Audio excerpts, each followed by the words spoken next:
길거리에서 홀로 복음 전하는 전도자입니다. 길거리 전도자인데 너무 내가 귀해서 소개 겸 부활에 관계된 말씀을 나누고 많은 조율이 조금 이제 어려운 상황이어서 그냥 제가 여기로 오는 게 좀 빠르겠다 싶어서 그냥 바로 옮겼고요.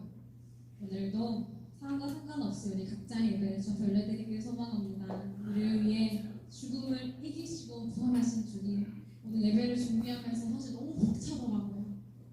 물론 이미 예수 2000년 전에 부활하셨지만 십자가를 더 깊이 묵상하게 하셨고 거기서부터 나오신 빈 무덤으로 만들어 버리시고 내 안에 오신 무덤을 비워버리시고 내 안에 오신 그 예수님, 지금도 통치하시고 다스리시는 그 만왕의 왕이신 하나님께서 우리 안에 오신, 우리 삶에 들어오신 그것이 믿어진다는 사실 너무 벅차더라고요. 그 복음입니다. 그 복음이고 그 생명이고 그 구원인 줄로 믿습니다. 우리 다른 것으로 말미암아 기뻐할 것이, 물론 기뻐할 것은 많지만 결국은 그런 것들은 썩어질 것이기 때문에 영원히 쇠하지 않는 그 생명, 구원, 복음, 우리 안에 심겨 놓으신 줄로 믿습니다. 우리가 그것으로 말미암아 기뻐하고 그것으로 말미암아 좀 송축하는 우리의 고백, 새로워지기를 소망합니다. 그러므로 우리가 그의 죽으심과 합하여 세례를 받음으로 그와 함께 장사되었나니 이는 아버지의 영광으로 말미암아 그리스도를 죽은 자 가운데서 살리심과 같이 우리로 또한 새 생명 가운데서 행하게 하려 함이라. 만일 우리가 그의 죽으심과 같은 모양으로 연합한 자가 되었으며 또한 그의 부활과 같은 모양으로 연합한 자도 되리라. 우리가 알거니와 우리의 옛사람이 예수와 함께 십자가에 못 박힌 것은 죄의 몸이 죽어 다시는 우리가 죄에게 종노릇하지 아니하려 함이니 이는 죽은 자가 죄에서 벗어나 의롭다 하심을 얻었음이라. 만일 우리가 그리스도와 함께 죽었으면 또한 그와 함께 살 줄을 믿노니 이는 그리스도께서 죽은 자 가운데서 살아나셨음에 다시 죽지 아니하시고 사망이 다시 그를 주장하지 못할 줄을 알미로라. 그가 죽으심은 죄에 대하여 단번에 죽으심이요 그가 살아계심은 하나님께 대하여 살아계심이니 이와 같이 너희도 너희 자신을 죄에 대하여는 죽은 자요 그리스도 예수 안에서 하나님께 대하여는 살아있는 자로 여길지어다. 아멘. 아멘. 아멘. 아멘. 죄에 대하여는 죽은 자로 명하여 주셨고요. 하나님께 대하여 살아있는 자로 명하여 주셨습니다. 이런 것은 지나갔다고, 내가 전에 지은 죄를 간과했다고, 보라 새 것이 되었다고 말씀하신 우리에게 새 삶을 주시려고 예수 그리스도를 보내시고 죽이시고 부활하신 이 모든 것이 나를 살리시려고 하나님께 대하여 살아있는 자로 이 땅을 살아갈 수 있도록 우리를 위하여 죽으시고 부활하신 예수 그리스도, 그 생명의 복음, 우리가 감사할 것이 여기 있습니다. 우리가 기뻐할 이유가 여기 있습니다. 죄의 몸이 죽었다고 명하여 주셨고 하나님께 대하여 살아있는 자가 되었다고 말씀하신 이것이 복음입니다. 우리 어떤 행위로 구원을 얻어내는 것이 아니라 예수 그리스도의 죽으심과 부활로서 살아있는 자로 여겨주신 아버지 놀라운 구원의 은혜, 이것이 우리의 기쁨이고 우리의 자랑이고 우리의 찬양의 이유인 줄로 믿습니다. 더 이상 이전의 삶을 묻지 않으시는 주님 앞에 그저 감사하며 정말 주님 앞에 겸손히 자백하는 마음으로 이미 죄로 물든 내 모습이 예수의 보혈로 함께 씻겨졌고 거기서 같이 죽었고 예수의 부활로 다시 살았음을 선포하며 계속 거기서부터 해내게 하는 사단의 공격에 속지 않고 내가 이미 거기서 나왔구나, 내가 이미 다시 살았구나, 예수님께서 이미 부활하셨기 때문에 내가 이미 다시 살았구나, 그 정말 믿고 선포하는 자로 새 삶으로 사는 거듭난 자들 주의 백성들 되기를 소망합니다. 예수 그리스도께서 이미 우리를 위해 거기서부터 부활하셨습니다.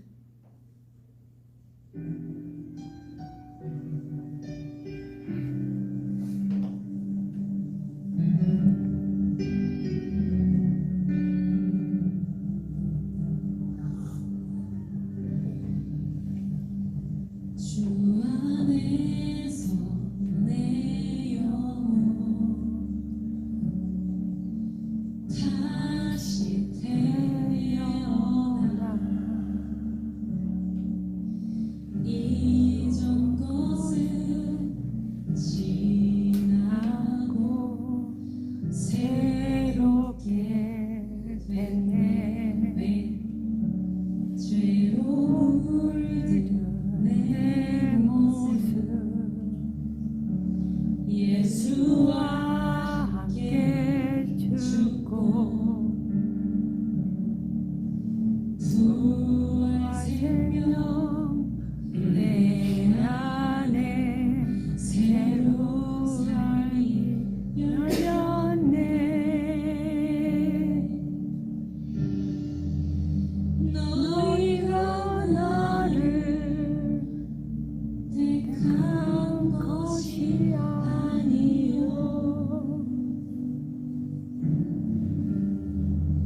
귀한 사명을 받고 우리가 이렇게 또 전도자로 살아가는 것 하나님 크신 은혜입니다. 아버지. 우리가 정말 마음으로는 전도해야 되겠다고 다짐을 하고 꼭 전도해야 되겠다고 하면서도 전도하지 못하고 있었습니다만은 그러나 열방 선교, 열방 복음 선교를 통해서 우리가 전도 현장에 나와서 그 영혼들을 만나고 그들의 주의 복음을 전할 수 있는 은혜를 허락하여 주셔서 감사합니다. 아멘. 우리가 주님께로 받은 이 식례, 주님께 받은 이 귀한 은혜를 우리가 마음에 깊이 새기고 우리가 정말 더 많은 사람들에게 주의 복음을 전하는 삶을 살아갈 수 있는 저희들 되게 하여 주옵소서. 아멘. 우리 열방복음 선교를 하나님 붙들어 주시고 이 시대에 지금 하나님과 귀하게 쓰임 받는 열방복음 선교회가 되게 하여 주옵소서. 아멘. 주의 복음이 전해될 곳에 가게 하시고 어디든지 이 주의 생명의 복음을 전할 수 있는 이 열방복음 선교회가 될 수 있도록 우리 주님께서 함께하여 주시고 은혜 내려 주옵소서. 우리 선교사님 하나님 붙들어 주시고 늘 주의 복음을 위해서 한평생 살아갈 수 있도록 강건케 하여 주시고 이 귀한 사명 잘 감당할 수 있도록 주님 도와 주옵소서. 우리 전도 배우 한 사람 한 사람 주의 귀한 복음 잘 감당케 하여 주시고 끝까지 주님의 복음을 위해 살아갈 수 있도록 복을 다하여 주시고 섬기는 교회도 날마다 부흥하는 은혜가 있게 하여 주옵소서. 오늘 한국 지역에 이렇게 또 전도로 왔습니다. 하나님께서 택한 영혼들 붙여주시고 오늘도 주의 복음이 바르게 전하게 하여 주시고 그들이 정말 주님을 믿고 영접하는 은혜가 있게 하여 주옵소서. 오늘 전도하기 전에 먼저 또 주의 말씀을 받습니다. 우리가 말씀을 다시 우리 마음을 회복하게 하여 주시고 주의 말씀을 받게 하여 주시고 우리가 정말 오늘 하루 주님 기뻐하시는 복된 하루 삶을 살아갈 수 있는 저희들 되게 하여 주시옵소서. 감사하고 예수님 이름으로 기도드립니다. 아멘. 오늘 말씀 욥기 23장 10절 같이 읽겠습니다. 그러나 내가 가는 길을 그가 아시나니 그가 나를 단련하신 후에는 내가 순금같이 되어 나오리라. 아멘. 오늘 내가 가는 길 우리가 걸어가야 되고 또 우리가 가야 될 길을 우리가 한 치 앞도 우리는 알지 못합니다. 그런데 그 길을 내가 가야 될 길을 가야 합니다. 그런데 그 길을 어떻게 가야 되느냐, 어떻게 갈 것이냐. 오늘 고통 속에 욥은 그분은 아신다. 그가 아신다. 내 가는 길을 그분이 아신다. 또 그분이 계획해 놓으시고 그분은 다 알고 또 가야 될 길을 그분이 인도하실 것이다. 그 길을 또 내 인생에 가는 여정을 통해서 그 길을 통해서 나를 하나님이 아름답게 다듬어 가실 것이다. 그래서 결국은 멋진 인생, 멋진 사람으로 살게 하실 것이다. 그게 욥의 삶의 고백이라고 할 수 있습니다. 욥만 그럴까요? 그렇지 않아요. 우리의 믿음이라는 것은 내가 믿음으로 살아가야 되고 앞으로 살 것이고 또 살아가야 될 이 길을 우리가 함께 가고 있는데 어떻게 가야 될 것인가 하는 거예요. 그래서 우리 믿음의 선배들이 오늘 욥은 고통 중에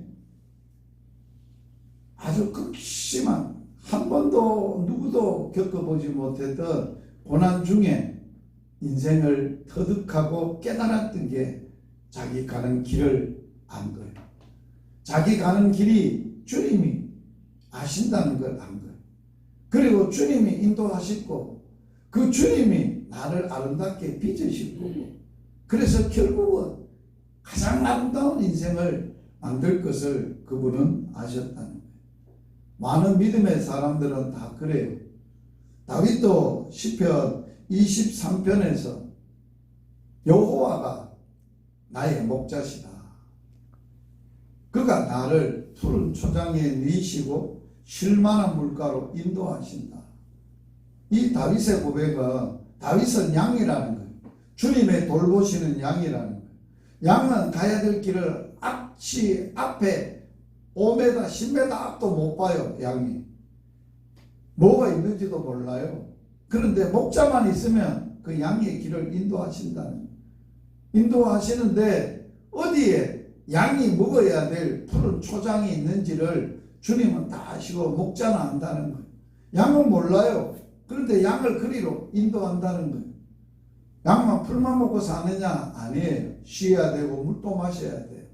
그러면 물이 있고 쉴 수 있는 물가로 인도하신다는 거예요. 하나님. 그게 다윗의 고백이에요. 그래서 자기는 사망의 음침한 골짜기를 가도 겁이 안 난다는 거예요.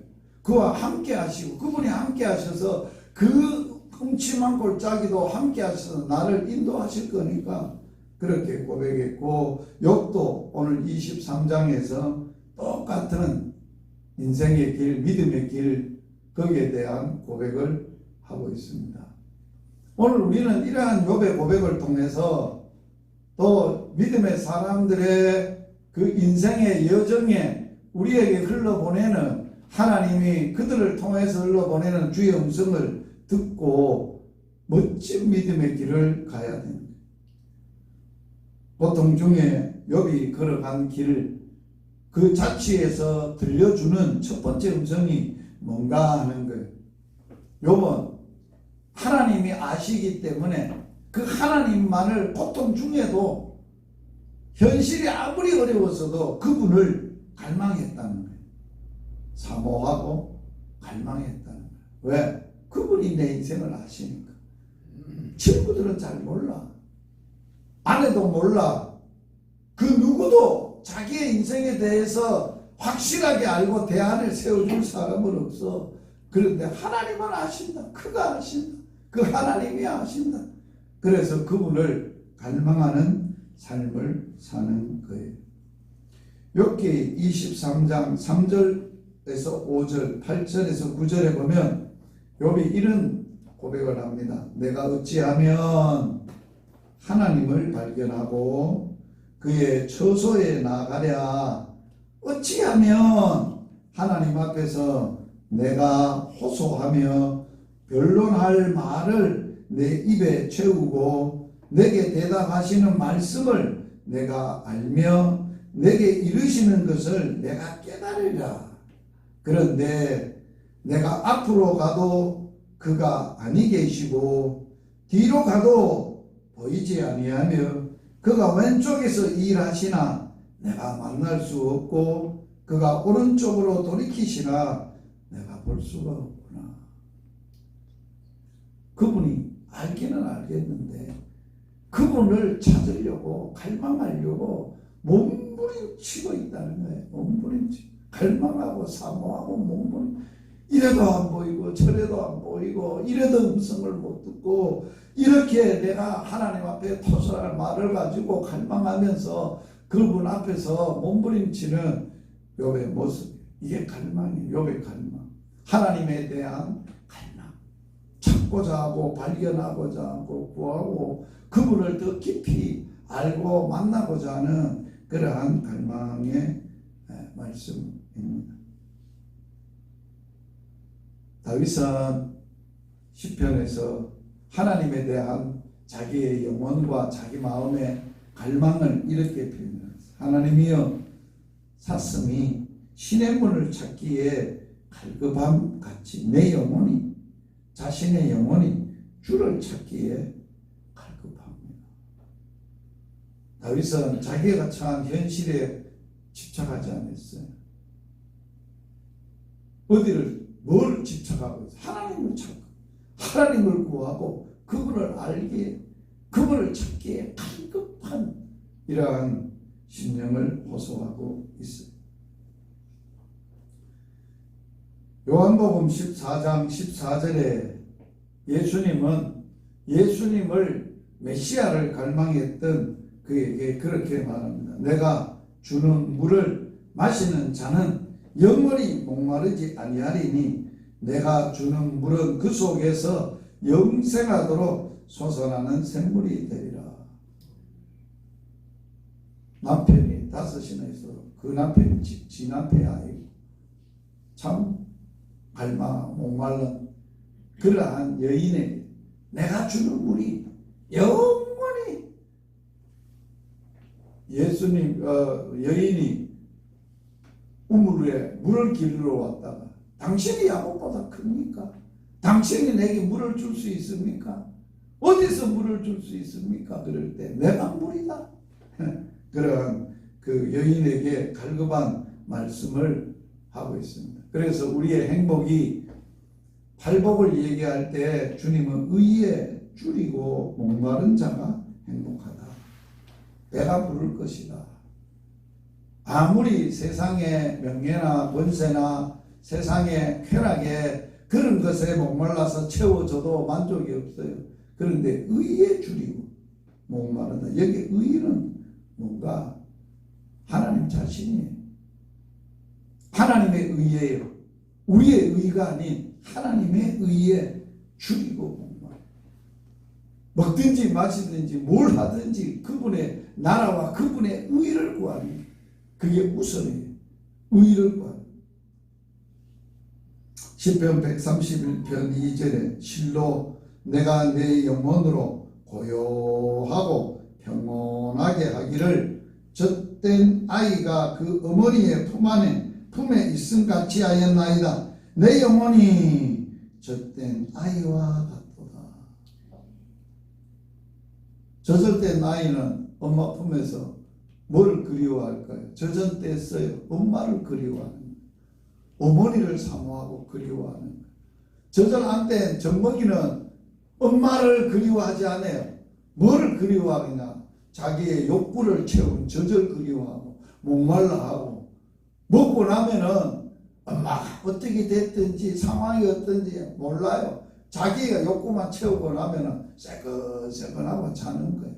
그런데 젖된 아이는 그렇지 않아요.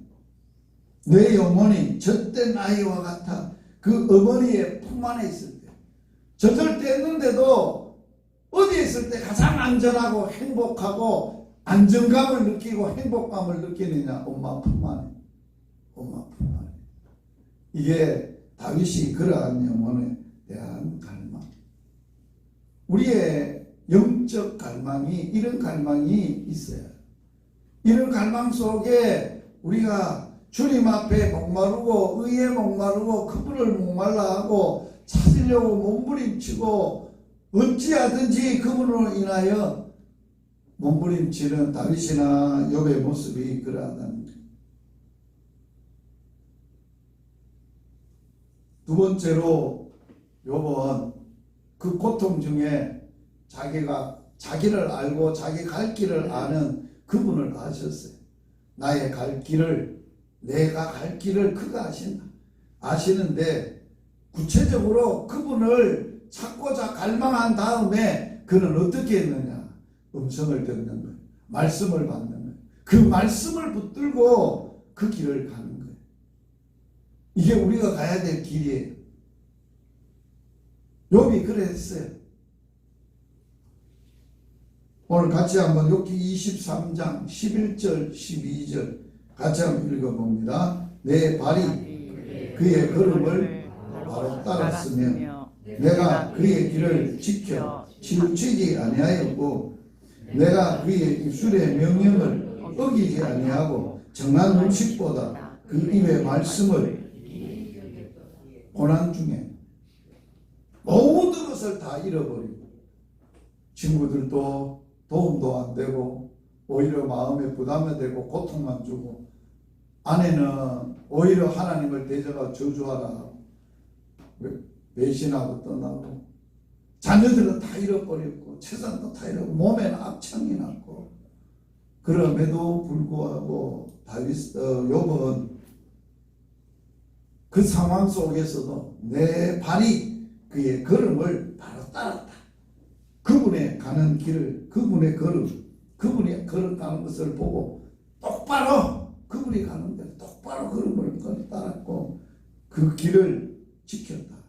주님의 말씀하신 그 말씀의 길을 지켰고 치우치지 아니하고 입술의 명령을 어기지 아니하고 정한 음식보다 그 입의 말씀을 귀히 여겼다는 거예요. 고난 중에 우리가 어려운 상황 중에 우리의 신앙의 진실한 모습은 말씀 따라가는 길이에요. 말씀 따라. 어려워도 힘들어도 내 생각과 안 맞아도 현실이 더 우리에게 불리하게 고통적으로 다가오더라도 우리는 그 말씀, 그분을 따라가는데, 말씀을 따라가는데, 그분이 말씀이니까 말씀을 따라가는데 흔들리지 않고 치우치지 아니하고 그 말씀을 귀히. 우리의 인생의 해답이 어디에 있어요? 말씀에 있어요. 그 말씀만 있으면 문제될 거 아무것도 없어요. 우리가 갈 때 어떤 형편이나 처지나 상황에 따라가면 항상 실패해요. 다른 사람이 뭐라 해도, 누가 비난을 하고 멍청하다 해도 아버지가 말씀해서 아버지가 말씀한 대로만 따라가게 되면은 그게 우리가 가야 되는, 그게 우리가 가야 될 길이라는 거예요. 요번 욥기 6장 9절에서 10절 같이 한번 읽어봅니다. 이는 곧 나를 멸시하기를 기뻐하사 하나님이 그의 손을 들어 나를 끊어 버리실 것이라.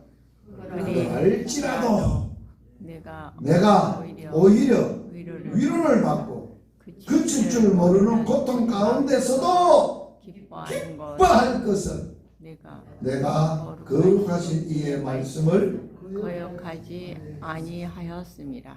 하나님이 나를 들어 모든 것을 다 잘랐어요. 재산도 자르고 자식들도 잘라버리고 몸의 건강도 잘라버리고 아내도 잘라버리고 모든 것을 잘라. 그러할지라도 오히려 위로를 받고 그칠 줄 모르는 고통 가운데서 기뻐할 수 있었다는 거야. 이 놀라운 비밀이잖아요. 절망하지 않고 위로도 받고 고난 가운데 위로도 받고 고난 가운데도 기뻐했던 이유가 뭐였냐면 거룩하신 말씀을 거역지 않고 끝까지 말씀 지켰다는 것, 말씀 지키고 붙들고 살았다는 것, 그게 기쁨이라는 것, 그게 위로라는 것, 그게 힘이었다는 것. 욥의 이러한 욥기의 고백을 보면 정말 놀라워져. 23장 그 10절에 있는 까지에 가기 전까지의 욥이 그 과정 가운데 모든 것을 다 잃어버렸어도 위로도 받고 기쁨을 얻었다는 그 이유가 거룩하신 이의 말씀은 거역하지 않았다. 시편 106편 105절에 다윗은 주의 말씀을 자기 발의 등으로 자기 가는 길에 빛으로 삼습니다. 빛, 등에서 나오는 빛. 캄캄한 인생이 안 보이고 가야 될 길도 안 보이고 캄캄한데 가기는 가야 되는데 길이 안 보여. 그런데 그 말씀의 빛 등에서 그 말씀으로 비춰주는 그 빛. 너 이 말씀 가지고 이렇게 살아가, 이렇게 가, 이 길로 가 라고 하는, 그걸 다윗은 그렇게 했다는 거예요. 다윗은 아들 압살롬이 배반을 하고 맨발로 도망을 가는 중에서도 시므이라는 그런 놈이 돌을 던지고 흙을 날리고 비로 앉아요 꺼져라 꺼져라 하고 해도 다윗은 하나님의 말씀을 자기가 가야 되고 상황에 처해되고 적용해야 될 것을, 그러니까 인간적으로 옆에 있었던 참모진들은 요압 장군이 내가 가서 저거 단칼에 베낄까요? 안 된다. 놔둬라. 하나님이 저를 통해서 나를 저주하게 하신다. 하나님이 하신다. 그게 다윗의 상황, 신앙이잖아요. 하나님을 건드리지 않는다. 하나님이 이 상황도 하나님이 하시는 일이고, 그래서 자기의 발에 등으로 빛으로 그것을 삼고 그 길을 갔어요. 결국은 다윗이 이겼어요. 거기서 혈기대로 그래 가서 처리하고 와 그랬다면 다윗은 끝장이야. 자기 혈기대로 했기 때문에, 자기 인간적으로 했기 때문에, 자기 인생의 길을 자기가 결정했기 때문에. 고린도전서 4장 6절 같이 한번 읽어볼까요? 형제들아, 내가 너희를 위하여 이 일에 나와 아볼로를 들어서 본을 보였으니 이는 너희로 하여금 기록된 말씀 밖으로 넘어가지 말라 한 것을 우리에게서 배워서 서로 대적하여 교만한 마음을 갖지 않게 하려. 고린도 교회는 문제가 많은 거예요. 그런데 바울은 그들에게 본을 보인 게 있어요. 아볼로와 내가 고린도 교인들에게 본을 보였는데 뭘 본을 보였어요? 기록된 말씀 밖으로 넘어가지 마라. 기록된 말씀, 하나님 주셨던 복음, 그 말씀 밖으로 안 넘어가는, 그 말씀을 가지고 살았다는 거예요. 너희들이 아볼로와 나를 가지고 배웠으면 이런 걸 본받아야 되고, 이렇게 배워서 말씀으로 넘어가지 않고 말씀의 기준을 해서 살아가는 법을 배워야 되지 않느냐. 교회의 문제의 해답은 어디에 있을까요? 말씀으로 돌아가는 길. 교회의 부패 치유할 수 있고 회복할 수 있는 말씀으로 돌아가는 길. 우리의 신앙도 마찬가지. 우리의 문제의 해결도 마찬가지. 여호수아 1장 8절 같이 읽겠습니다. 이 율법책을 너 입에서 떠나지 말게 하며 주야로 그것을 묵상하여 그 안에 기록된 대로 다 지켜 행하라. 그리하면 너 길이 평탄하며 너가 형통하라. 자, 평탄과 형통. 가는 길이 험해요. 울퉁불퉁하고 막 어렵고 힘든데도 평평하게 순탄하게 갈 수 있는 것이 뭐예요? 말씀대로 지켜 살면 그런 길을 간다는 거예요. 평탄한 길을. 또 모든 하는 일이 순적하게 잘 돼요. 형통해요. 가는 길이 평탄하고 하는 일이 형통하면 이거보다 더 아름다운 인생의 삶이 어디 있어요? 이보다 더 완벽하게 살 수 있는 삶이 어디 있어요? 그거는 말씀을 지켜 자로나 우라나 치우치지 않고 주야로 그 말씀을 묵상하고 그날 말씀으로 시작하는 하루, 말씀을 받고 그 말씀대로 살고 그 말씀대로 기도하고 그 말씀대로 이루어가면 그러한 역사가 일어난다는. 제가 말씀으로 시작하는 사역을 시작해서 유튜브 사역을 시작해서 지금까지 하루도 빠짐없이 그 사역을 진행하는데 유튜브에 올라갔던 영상이 700개가 넘어갔어요. 700개. 700개가 넘어갔는데 그게 어디에 무슨 말씀이 있는지 잘 몰라서 제가 재생 목록에서 각 분류를 해놨어요. 창세기, 마가복음, 누가복음, 이사야 뭐 이렇게 분류를 다 해놨어요. 동영상을. 그래서 말씀으로 시작하는 아이콘에 마가복음을 다시 묵상해야 되겠다면 마가복음에 들어가면 돼. 날짜별로 쫙 돼 있어요. 그렇게 정리를 했어요. 안 그러면 모르잖아요. 600몇 개를 막 창세기가 어디에 처박혀 있는지 어디에 있는지 말씀을 못 찾잖아요. 우리가 말씀대로 살려면 그러한 모든 것들을 우리가 해야 돼요. 세 번째로 요번 말씀대로 흔들리지 않고 그게 고난 중에 위로요 기쁨이었고 자기 가는 길이 평탄하고 형통한 길이라는 걸 알고 그 길을 갔어요. 가면서 고통 중에 요번 흔들리지 않고 굳건하게 지켰던 신앙이 있어요. 그게 뭐냐라고 할 때 하나님만을 전적으로 절대적으로 신뢰하는 하나님의 절대 주권 신앙을 가졌다는 거예요. 하나님이 하신다. 사람이 한 일이 아니다. 이건 하나님이 하신 일이다. 그 말.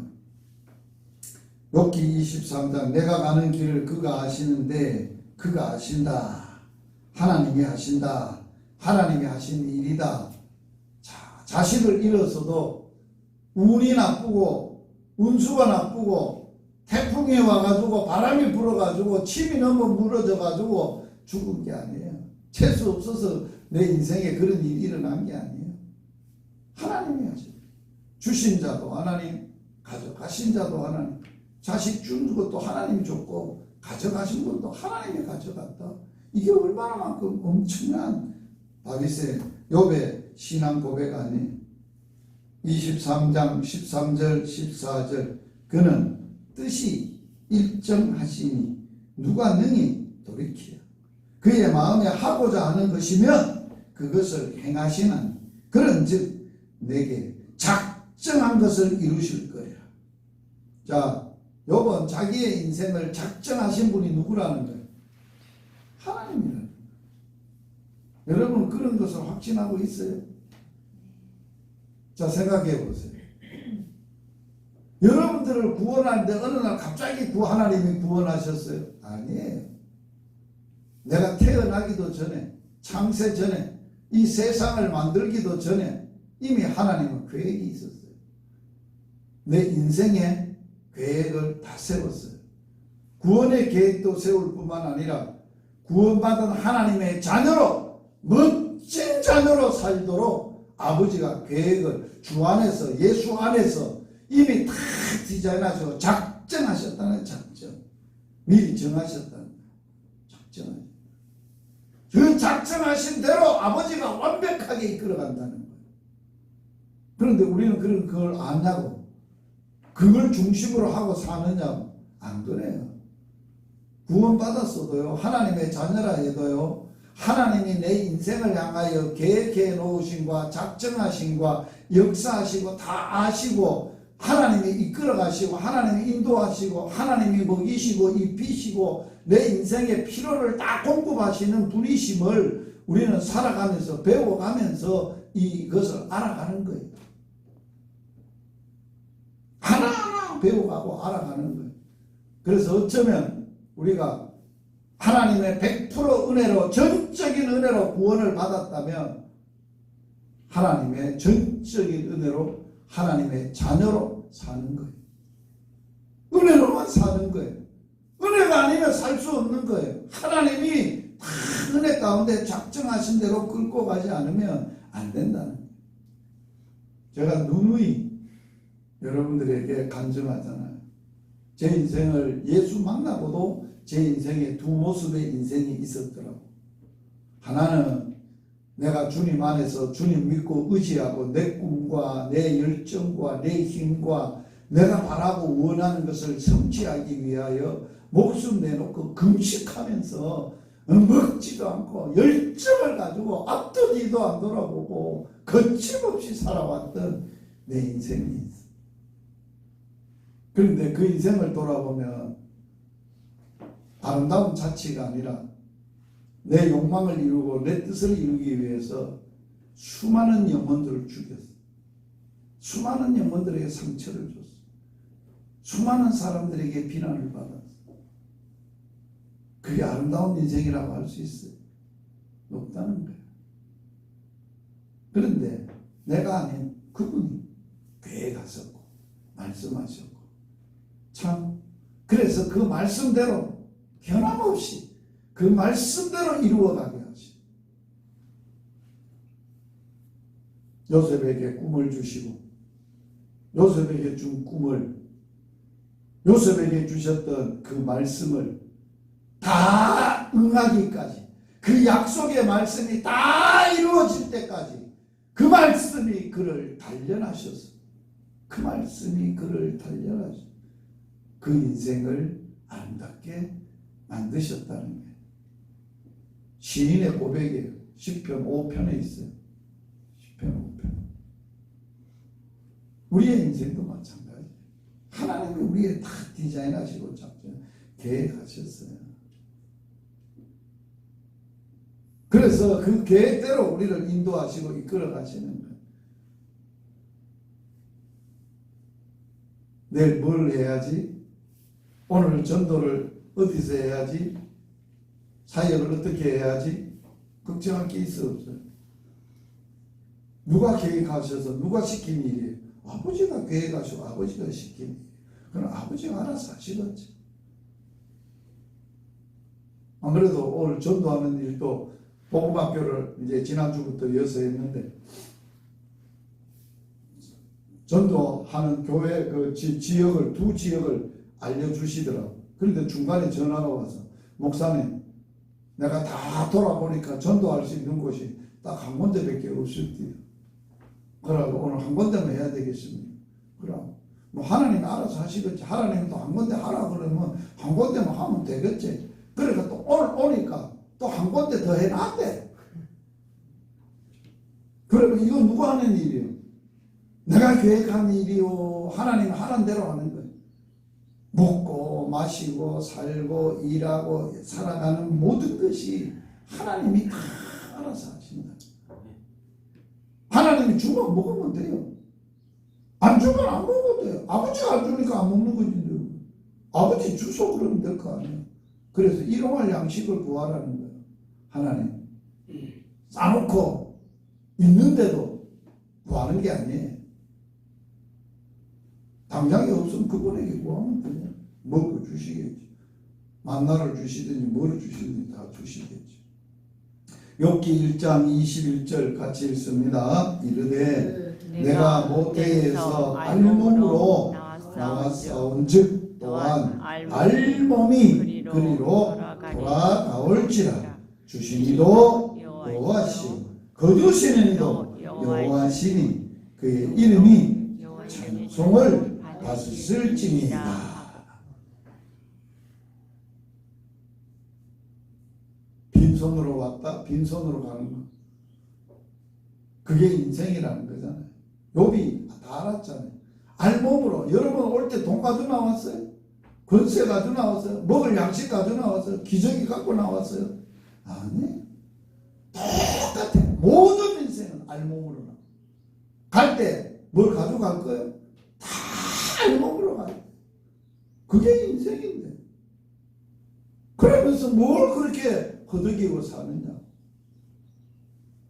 주신도 여호와시고 가져가신 분도 여호와신데 그분만 찬송받아야 된다. 할렐루야. 참 어마어마한 고백이죠. 2장 10절 같이 읽겠습니다. 그가 이르되 그대의 말이 한 어리석은 여자의 말 같소다. 우리가 하나님께 복을 받았은즉 화도 받지 아니하겠느냐 하고 이 모든 일에 욥이 입술로 누구한테 한 말이에요? 바가지를 팍팍 긁고 하나님이 살아계시면 그럴 수 있어. 접시에 혀맞고 죽어비서고. 그렇게 바가지 긁는 마누라한테 뭐라고 말하고 있어요? 여보, 주신 분도 하나님이시지 않소? 자, 하나님이 복도 우리가 줘가지고 어마어마하게 안 받았어. 자, 그러면 가져가셔가지고 우리가 어려운 화도 하나님이 하시지 않겠어? 입술로 범죄하지 않았다. 그래서 고난이 올 때 우리가 가장 시인들은 단속해야 될 것은 입술이에요. 입이에요. 입에 재갈을 물려야 돼. 원수가 내 앞에 있을 때에 너의 입에 재갈을 물릴지어다. 왜?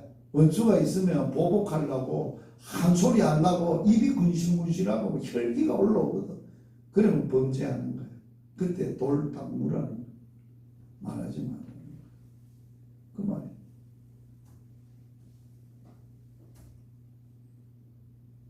요번 고난 중에서도 절대적인 주권을 인정하며 그분을 두려워했어요. 경외. 하나님을 경외하고 하나님을 경외하는 믿음의 삶을 욥은 우리에게 보여주고 있어요. 욥기 23장 15절 10절 그러므로 내가 그 앞에서 떨며 지각을 얻어 그를 두려워하리이다.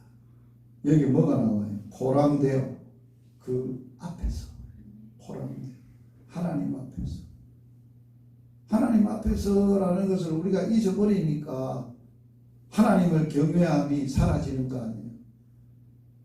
하나님 앞에서 요셉처럼 보디발의 아내가 아무도 없지 않나. 요셉 누가 있어? 아무도 보는 사람이 없어. 그런데 요셉은 뭐라고 했어요? 내가 여호와 앞에 어찌 득지하리. 하나님을 붙인다.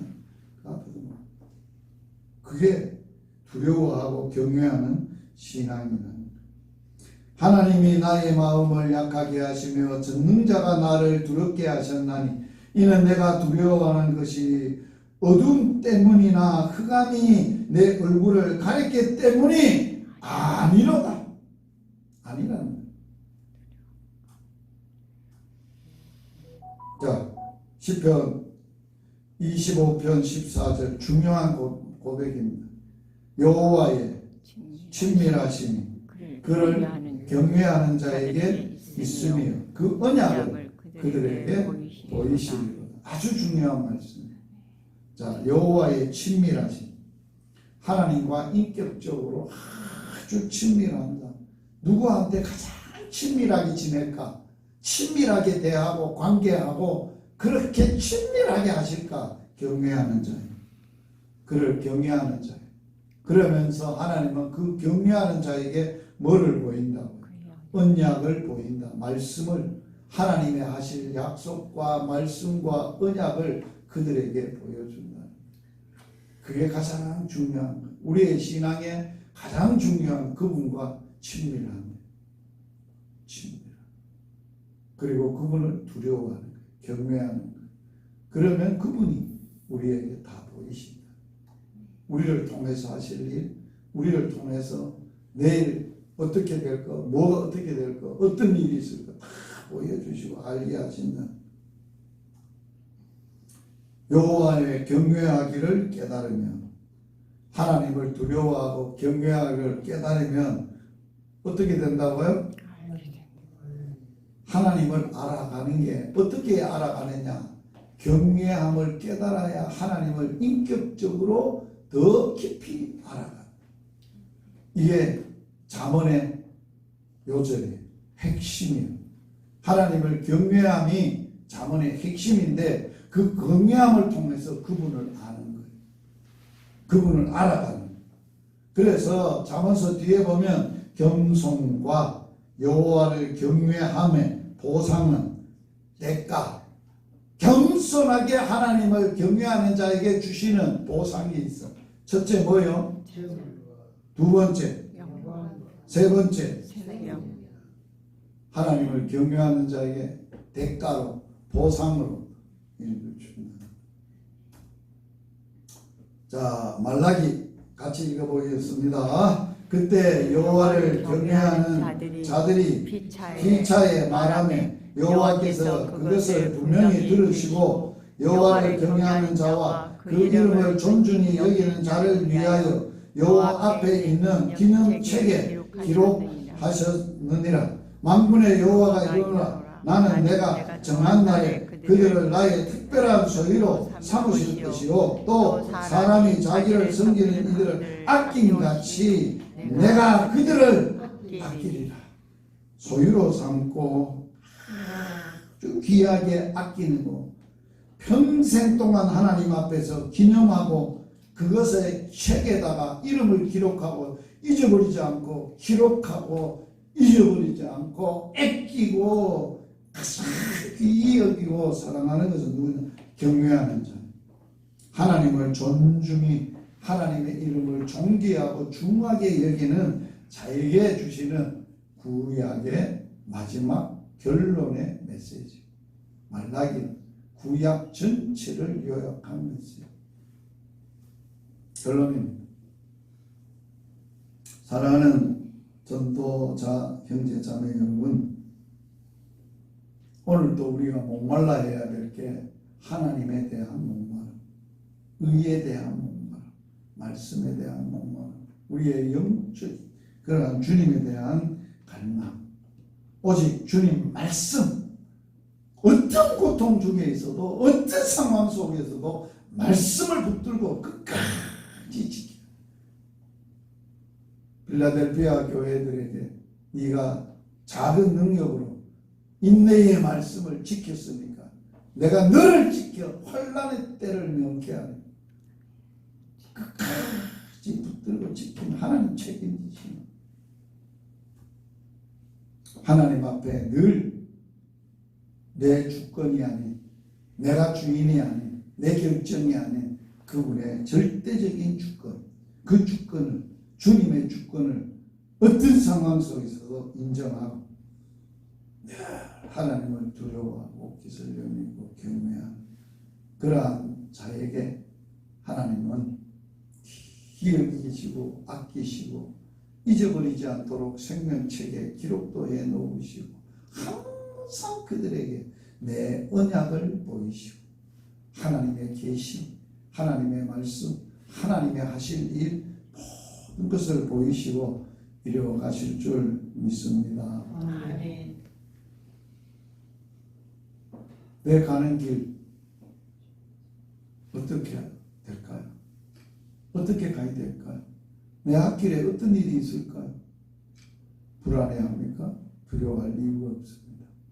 오직 내 가는 길, 그분이 창세전에 작정하시고 계획하시고 작정한 대로 한치의 오차도 없이 내 인생을 말씀으로 작정하신 계획대로 완벽하게 이끌어 가시고, 그리고 마지막 주님 앞에 섰을 때 너는 내 아름다움이야, 너는 내 기쁨이야, 이보다 더 아름다운 것은 없어, 그렇게 하시고자 싶어 하는 거예요. 그 인생을 내가 망쳤어. 내 나름대로, 내 계획대로, 내 하고 싶은 대로, 내 혈기대로 내 목표를 하다 보고 내 삶을 살다 보고 나를 위해서 뭔가를 해놓고 남기고 가려고 하다 보니까 인생이 뒤죽박죽이 되고 어려워지고 비난을 받고 근심하고 염려하고 불안하고 앞이 안 보이고 가슴이 멍멍하고 답답하고 인생에 살 소망이 없는 거예요. 우리는 하나님의 사람으로서 욥같이 다윗같이 오늘 믿음의 모든 사람들이 그렇게 고백했듯이 내 가는 길 그분이 아시고 그분이 완벽하게 인도하셔서 이보다 더 아름다울 수는 없다. 가장 아름다운 사람, 가장 아름다운 생애, 그런 믿음의 길을 갈 수 있기를 주의 이름으로 축복합니다. 아멘. 이 말씀 붙들고 함께 기도하고 싶습니다. 정말 욥처럼 하나님만 갈망하십시오. 하나님의 말씀을 어떤 상황에서도 어기지 마십시오. 그분의 절대적인 주권을 인정하십시오. 그리고 그분만 두려워하고 경외하는 신앙을 갖고 삶으로 살아갈 수 있도록 주여 외치고 동성으로 기도합니다. 주여! 주여! 살아계신 하나님, 우리 아빠 아버지 감사함을 드립니다. 오늘도 이곳에 전도자들 부르시고 아버지 친히 임재하셔서 전도자들에게 주의 말씀으로 함께 나누며 주의 음성 듣게 하시고 주님이 내 인생에 가는 길, 내 갈 길, 내 인생의 길 주님이 아시고 주님이 계획하시고 주님이 완벽하게 인도해 가시고 주님 아버지가 목자가 되시고 주희가 친아빠가 되셔서 우리가 자녀들을 어떻게 먹이시고 입히시고 인생을 이끌어가시는가를 경험하고 오직 하나님만을 갈망하고 주의 말씀을 굳게 지키고 절대적인 주님의 조건을 인정하고 하나님을 경외하는 마음으로 살아가는 저희들 되도록 주님 축복하여 주시옵소서. 그래서 이보다 더 아름다울 수 없는 믿음의 길, 아름다운 신앙의 길, 그러한 삶을 되물림하도록 축복하여 주시옵소서. 예수님 이름으로 기도드려옵나이다. 아멘. 주 예수 그리스도의 은혜와 하나님의 사랑과 성령의 교통하심이 전도자들 위해, 사역 위해, 자녀손들 위해 영원토록 함께 있을지어다. 아멘.